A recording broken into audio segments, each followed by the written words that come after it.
Ladies and gentlemen, this is a public service announcement. For regular viewers and listeners of AWI Pod, please do not be offended, as this program contains good wrestling.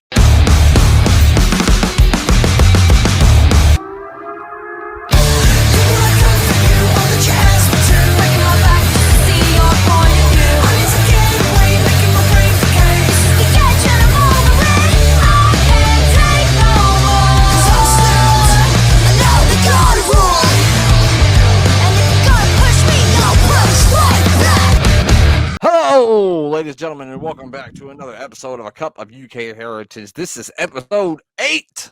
I am your host, Brent Piles, leading you through all the Heritage Cup matches in the history of NXT UK. But as you know, I do not come alone. I have got the Ballroom Brawl and Disco Dance and Dynamite Stretch and Intercontinental Playboy. Folks, he's more over than internet memes featuring CM Punk. G.A. Russell Nut, Glenn Abbey. Glenn, I have to ask you this. Did you hear this big news I just heard? Rumors are circulating that CM Punk was wandering the AEW locker room hallways, asking a certain someone where his wife was during the January 6th riots. Did you hear this rumor? Yes, I did hear that rumor. Oh dear. I don't know if you saw these, Glenn, but there was a collection of them. Yeah, also, yeah. They have popped up occasionally on my timeline. Just that happened to be the most favorite one that I saw that was sent to us by the mayor of Camden. That's why yeah. I read that one. I just want to say, if there's anybody out there that if that offended you that I said that, I don't fucking care. So if you're that right wing, why are you listening to us? Yeah, I mean, if you're easily offended, then get the fuck out of here. I don't know what you're doing. You came to the wrong show. But anyway, another thing I think we might want to clear up is Glenn is currently in his third fight with coronavirus, COVID-19, or whatever the fuck you call it. So if Glenn sounds a little under the weather or starts coughing, you'll know why. It must be about COVID-40 by now. For you, 19. Yeah. So. And I also want to put out a disclaimer that I didn't make Glenn do this. I didn't force him to do the show. As a matter of fact, I tried to talk him out of it, but he said, "No, I'm Glenn fucking Abbott. We're doing the show." And I said, "Fine." Exactly. Yeah. I nearly, when we first kicked off Piece of Business, the hospital nearly killed me. COVID nearly kicked me, and we still recorded every week. So why should I bother with it now? That's right. The only thing that could stop that Piece of Business podcast from running in early days is if a fucking hurricane hit Louisiana. Yeah. And then it took it actually sit right on that person's house. Yeah. Where she lifted it up like the Wizard of Oz for him not to have got on. Yeah. See, I live in Nebraska. We don't have hurricanes, but we have tornadoes. But I've never felt the house lift up from underneath me. So no. Not yet, anyway. But anyway, we're not here to talk about AEW or CM Punk or anything else that we just discussed. We're here to talk about Heritage Cup matches from the history of NXT UK. And this week, Glenn, we're looking at 2 matches from the first round of the #1 Contenders tournament, the last 2 matches of the first round. The first one is going to be a member of one of our favorite factions from NXT UK, De Familia, Teoman, taking on Nathan Frazer, who you'll know now from NXT. I believe he's still called Nathan Frazer on NXT, right? They didn't change. He is, yeah. He'd already changed his name by this point, so. Yeah, which I looked it up, and his actual shoot name is Ben Carter. So yeah, I didn't know that until I looked it up. But yeah, that's his first name he was going with in NXT UK was his actual name. Somebody said it's his actual name. We're gonna have to change that. You can't have that.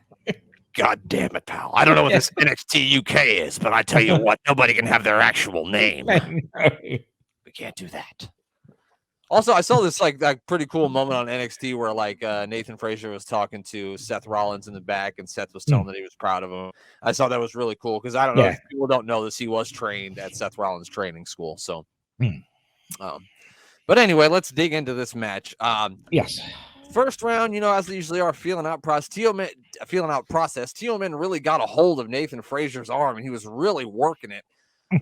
Some pretty vicious stuff here from Teoman too. He even grabbed like Frazier's ear and like started twisting it too as he had him in the armbar, which I thought I've never really seen anybody twist an ear like that. No, I've never.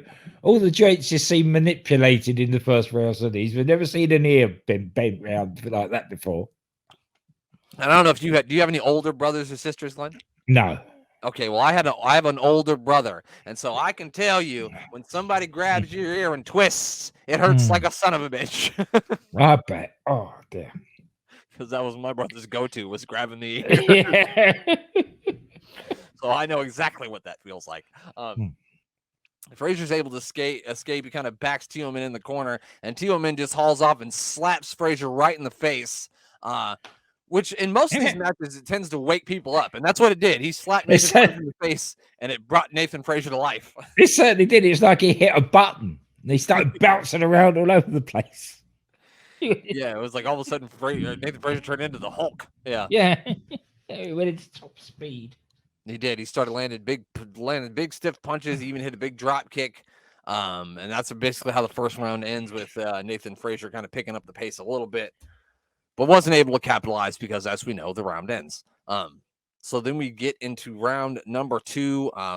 Teoman wants to slow Frazer down. So the first thing he does is he tries to like get into the space of Frazer and kind of cut off the ring to kind of keep him in his corner, which I thought was an interesting process. And I kind of forgot, because we haven't watched Teoman wrestle, since NXT UK ended, but I forgot about like the sort of physical style that he has, because he's kind of a smaller guy, but he wrestles more of a physical style. He does a typical German, that sort of heritage, XWA type wrestling. Right. Yeah, you got to remember that Walter would have been one of the ones that trained him. So it makes perfect sense. Because if you're fighting Walter, if you don't fight back, you're dead. Yeah, exactly. Frazer is able to pick up the pace, though, and he knocks Teoman outside of the ring. He goes to do like a dive. Good. This was absolutely brilliant, the way they did this. The timing was absolutely chef's kiss, spot on. Yeah, it really was. Teoman's on the outside, and Frazer goes to dive out of the ring on him. Rohan Raja, who is out there with Teoman, pushes Teoman out of the way, and Frazer only hits Raja. And so then Teoman is able to slam Frazer into the ring steps. He then tosses him into the ring and hits a big elbow to the back of the head, and he gets a 3 count. And this all happens within the first minute of the second round. So very quick fall. Yeah. This is the thing with both of these matches. I don't think they finished every round that had a fall in was within the first minute or so of the round. This is something different from others where we've seen it going down to the last seconds and people being saved by the bell and things. Right. Where these ones were all minute or 2 minutes and there's a fall or whatever happened. And we'll talk about it in the next match, but a lot of them surprised you too. Like you felt the other person was getting the upper hand, and then all of a sudden the script flips. Yeah. You didn't think had the upper hand gets the pin, and that happens a lot in this match, and it happened a lot in the match that we talk about next. So into the third round, Teoman's really working over Frazer for most of the round, but then he started to get a little bit too cocky, a little too confident toward the end of the round, and Frazer started to make a little comeback in about the last 45 seconds. He hit like a hurricane run off the top rope, but he was only able to get a 1 count in before the round ended. Yeah, as I said, it's proved me wrong. This is the round where Teoman gets saved by the bell. Well, it was a nice little story told there in the second, and then that round, though, I thought Teoman really, taking it to Frazer. Frazier's able to, use his quickness and speed to kind of take the upper hand, but not quick enough because he's not able to get the pin before the round ends. That's it. Things got very, very physical in the fourth round, didn't they? They certainly did. They smashed each other up and they beat each other. And basically, that was it. And then it was a very quick sort of 1-2. Nathan Frazer gets a roll up. Yeah, it was an interesting little pending combination, too, because Teoman kind of came off the ropes and he kind of hit like one of those, power slams that you get off the ropes, but he also hooked it into like a cradle pin at the same time and was able to get the 3 count.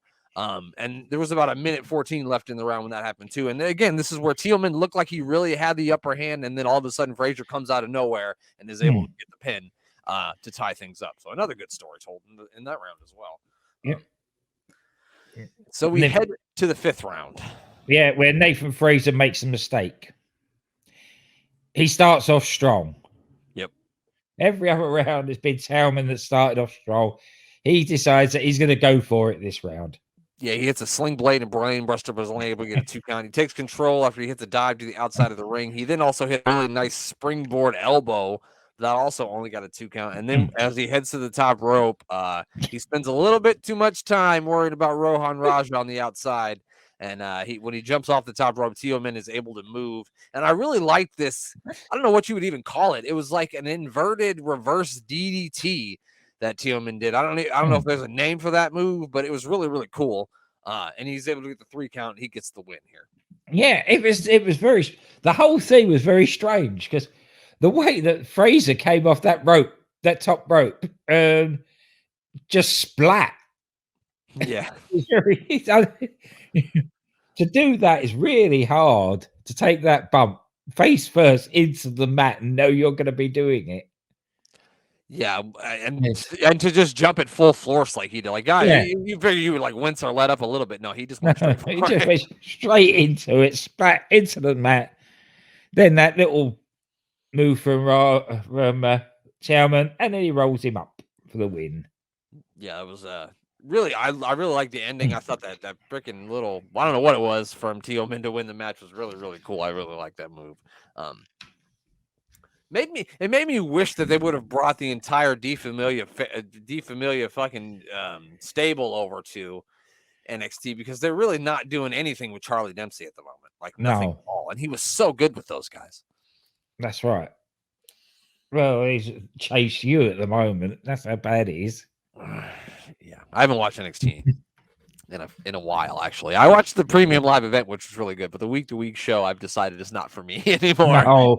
No, I understand that. Well, you listen to the commentary on this compared to commentary on NXT at the moment. It's worlds apart.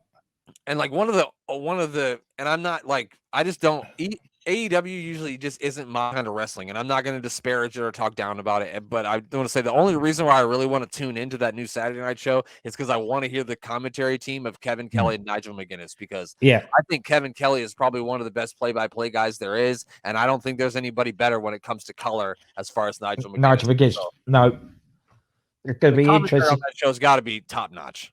It's going to be interesting to see how he name drops for AEW. Oh yeah. Really gonna have to work him out then, won't he? The next matchup is Wolfgang taking on Sam Gradwell. Sam Gradwell even cut a little promo before he got the ring, didn't he? Yeah, excellent. It was excellent. You little wolf, you it's great steaming yogurt. Yeah, that was fucking amazing. He's another guy where it's just like, why didn't they bring him over? He's so talented and he's so good on the mic and he's so good. I think his situation is very similar to Shah's. Check if he got a work permit. I get it.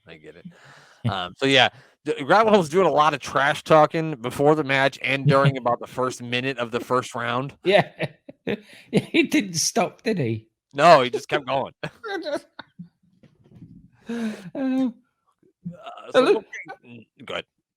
No, go. We'll talk about the first round first because I love what happened in the break for the first and the second. Oh, okay, yeah. So Wolfgang knocks Sam Gradwell out of the ring. Sam is like baiting Wolfgang to get out of the ring. Wolfgang, thinks better of it at first, but then eventually, the running mouth of Sam Gradwell makes Wolfie get out of the ring and chase him down. But then Sam's able to get the upper hand here because he hits a big flying uppercut off the apron onto Wolfgang, and then Wolfgang was about to get counted out, but he managed to get back into the ring. And then they kind of jawed a little bit with each other in the corner, which was really funny too, for about 17 seconds. And then we get to the middle break here, which was entertaining.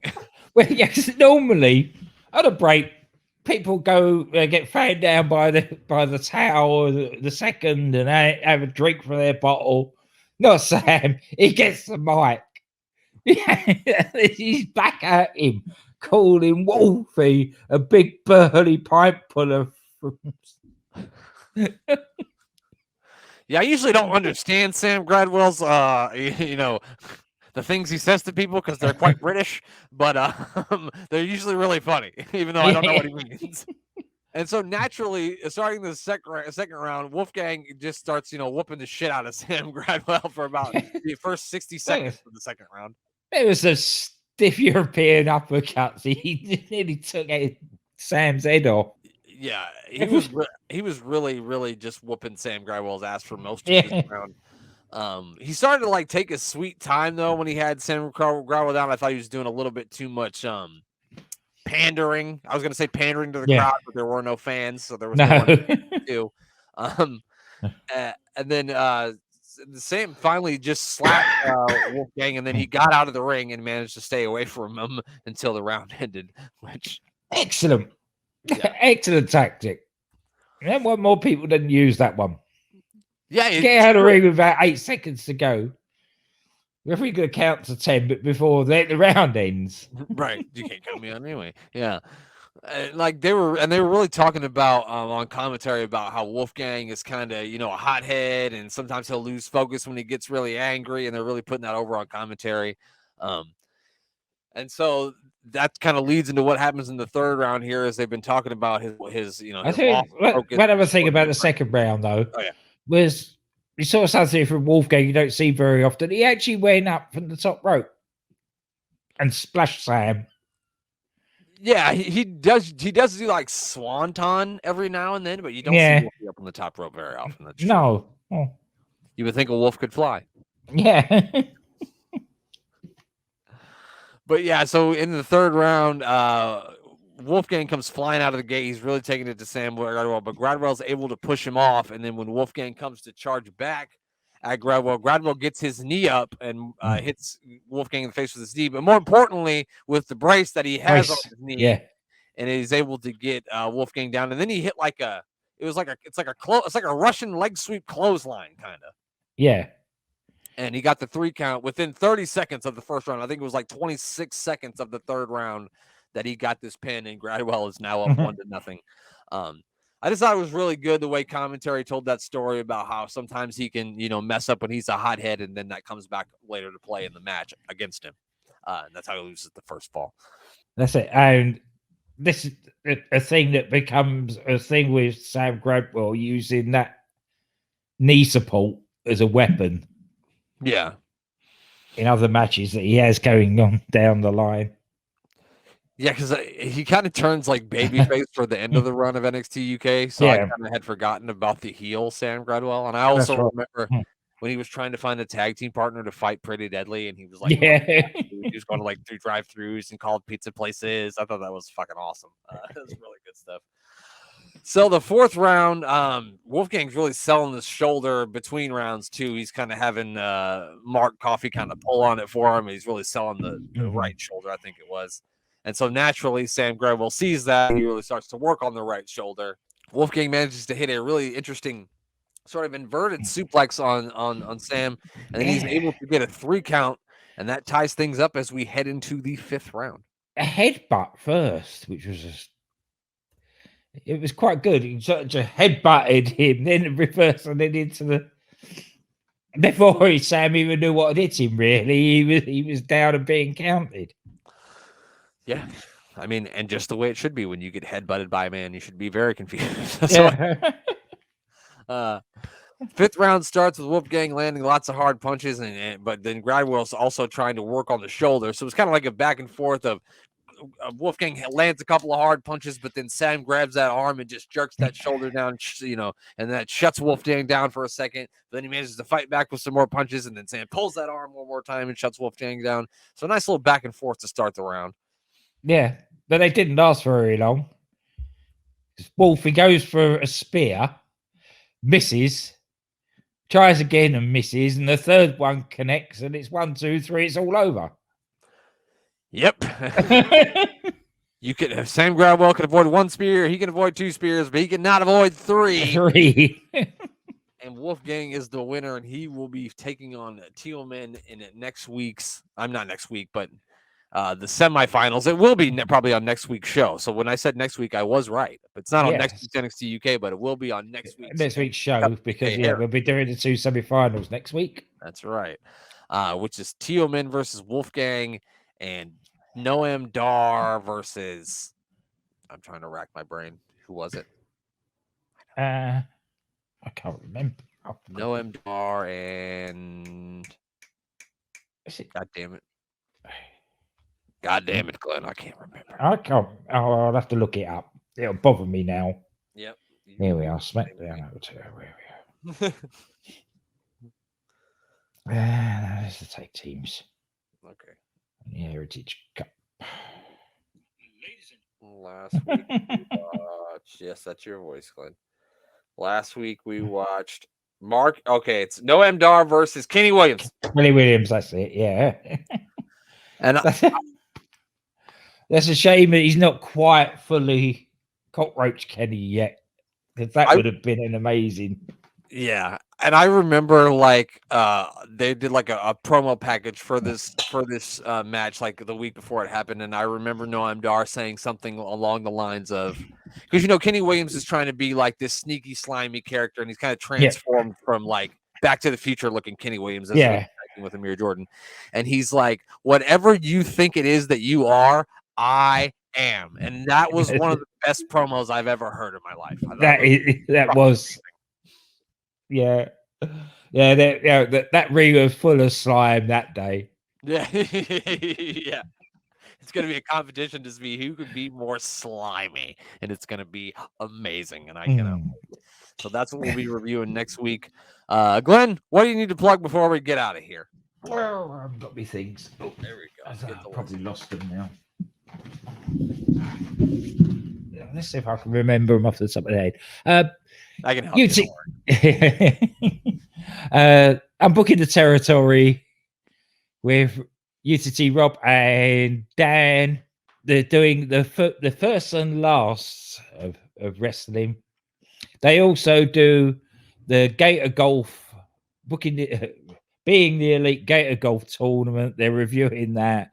And I'm booking the territory, the Life and Times of Tank Abbott, which is coming to an end soon. Big shout out to Andy at Bang Bang Podcast, the DDT boys, DC and Doc. And as you plugged earlier on Twitter, if you're into sci-fi, give the Doctor Who podcast a listen with Dan from Unbooking the Territory and Sci. They review old and new Who in a very balanced and informative and entertaining way. That's right. I never watched Doctor Who myself, but I can confirm that if Dan Reed is a part of it, it is going to be entertaining, because he is very entertaining on the UTT show that I do enjoy listening to. And of course, check out the new Warring to Attitude, where we reviewed WrestleMania 13. It is out now on YouTube or whatever you listen to podcasts at. And UTT Rob did join us, and that was a hell of a good time. So check that out if you haven't already. I'm also going to be making I don't know when it's coming out, but I'm going to be appearing on the Apron Bump podcast again. I've been on a couple times with Kyle, and I'm going to be reviewing ECW A Matter of Respect 1996. So be on the lookout for that. Give Kyle a follow. He's got a good show. He's a really interesting follow on Twitter too. Usually has a lot of good takes. So at Apron Pump, give Kyle a follow there. And of course, give our buddy, our third member of this podcast team, the Mayor of Canton, a follow on Twitter at Mayor of Canton. Before I forget, make sure you join us this Saturday. We'll be live 9 a.m. Eastern time. What time is that in your time, Glenn? Is that wait a minute? 2 o'clock. 2, yeah. 2 in the afternoon. 2 p.m. British summertime, if you are a British. Yeah. And for nothing else, just to hear the big Mayor Boski live. Yeah, you want to hear that. And then that'll be on YouTube, Twitch, and Twitter. And then afterwards, we will be going off of YouTube, because if we don't, they will copyright us and take our whole shit down. And then only on Twitch and Twitter, we will be watching more Battle Bowl. That'll be on Saturday morning. So get some coffee and join us 9 a.m. And of course, check out Sports Wire Radio and give our buddy Thomas Bryce a follow at Thomas Bryce 2017 on the Twitters and at Thomas Bryce 2020 on the Instagrams. And they have a YouTube page too. So, just search Sports Wire Radio. That's Sports with a Z, Wire Radio. And you'll be able to subscribe. If you like independent wrestling, especially over in Glenn's neck of the woods, he interviews a lot of independent wrestlers over there. So definitely check that out if that's what you're into. And that's it. That is all. And now all we have to do is let Glenn say goodbye. Goodbye.